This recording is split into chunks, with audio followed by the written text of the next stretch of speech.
현재 300명인 국회의원 수를 350명으로 늘린다면 어떨까요? 내년 총선을 앞두고 국회에서 의석수를 늘리는 문제가 뜨거운 감자로 떠올랐습니다.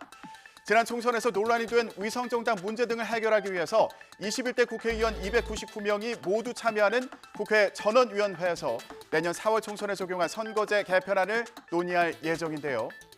자, 이에 앞서 국회 정치개혁특별위원회에서 전원위에 올릴 3가지 안을 의결했는데 이 가운데 2가지가 비례대표 수를 50명 늘려서 총 의석수를 350석으로 늘리는 내용을 담은 겁니다.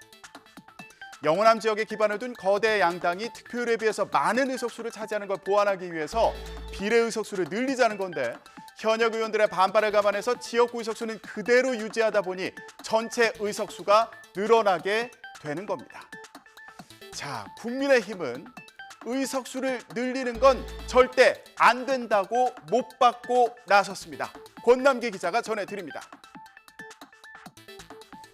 준연동형 비례대표제 등 현행 제도를 바꿀 필요는 있지만 의원 정수 확대는 절대 안 된다는 겁니다.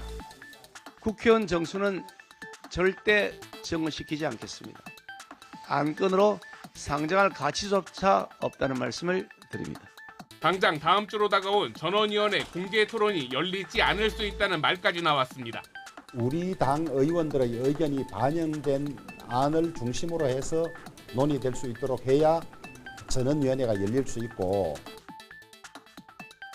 국민의힘 김재원 최고위원은 더 나아가 헌법을 해석하면 현재 300석인 의석수를 299석으로 줄여야 된다. 조경태 의원은 의원 정수를 100명은 줄여도 된다. 이렇게 주장했습니다. 헌법 제41조 2항에는 국회의원 수는 법률로 정화돼 200인 이상으로 한다.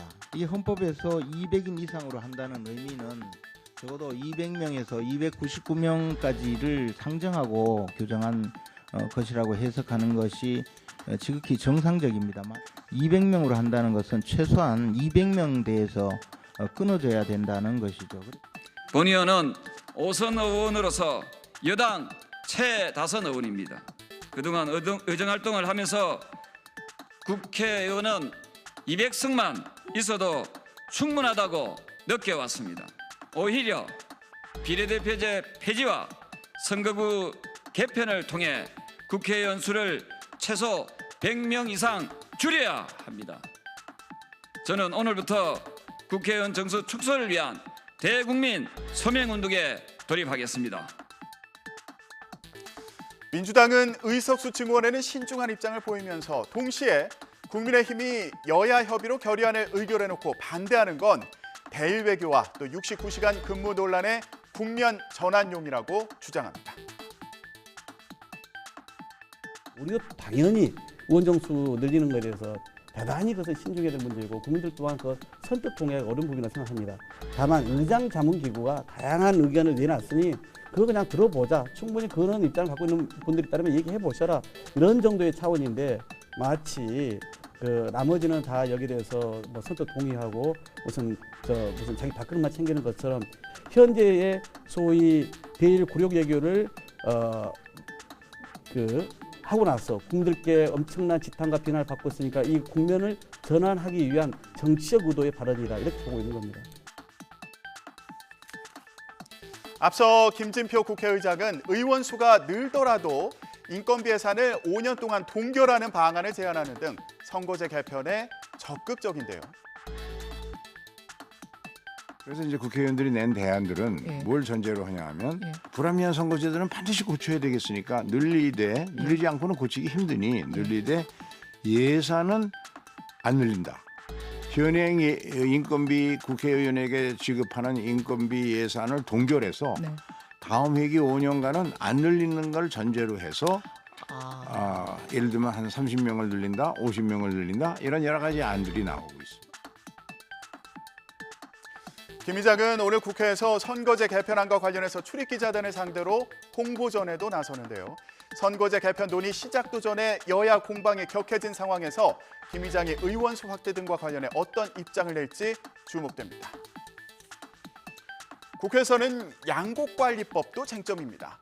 일정 수준 이상 과잉 생산된 쌀을 정부가 의무적으로 매입하는 내용이 골자인데 김진표 의장은 여야 합의를 요구했지만 국민의힘은 의무 매입은 받을 수 없다.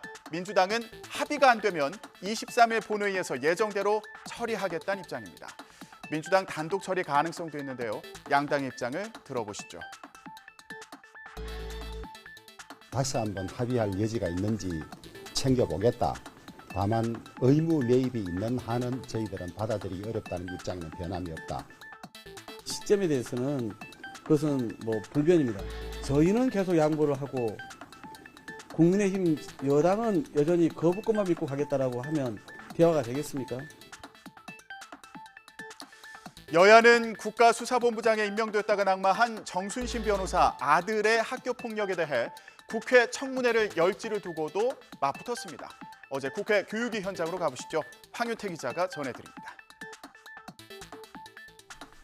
국회 교육위원회 전체 회의에서 민주당은 검사 출신 정순신 변호사를 국가수사본부장직에서 물러나게 한 아들 학교 폭력에 대한 청문회 실시 안건을 상정했습니다. 정 변호사 아들 사건의 심각성과 상임위 차원 질의의 한계를 강조하면서 청문회 필요성을 피력했습니다.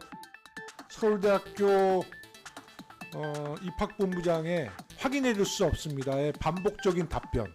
야당에서는 부득이하게 청문회를 추진할 수밖에 없는 입장을.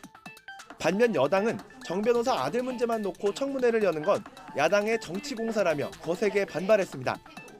정 변호사뿐 아니라 고위공직자 자녀 학교 폭력 사례를 모두 따지자고 안건조정위원회 회부를 요청하는 동시에 민주당 정청래 최고위원 아들의 과거 성추행 의혹도 함께 다뤄야 한다며 역공에 나섰습니다. 학교 학내에서 발생하는 성추행, 성희롱 이런 학교 폭력 건드려야 되는 거 아닙니까? 권력자의 아들이라는 이유로 혹시 미꾸라지 빠지듯이 빠져나간 건 아닌지. 결국 야당은 어젯밤 단독으로 안건조정위원회를 열어서 청문회 실시안을 통과시켰습니다. 이에 따라 국회 교육위는 오늘 오전에 전체 회의를 열고 정 변호사 아들의 학교 폭력에 대한 청문회 실시안을 처리할지 논의합니다. 여당은 강하게 반발할 것으로 보이지만 과반수 민주당을 막기에는 역부족입니다. 안건이 통과되면 청문회는 오는 31일에 열리게 되는데요. 여야 사이 또 치열한 공방이 예상됩니다. 지금까지 정치브리핑이었습니다.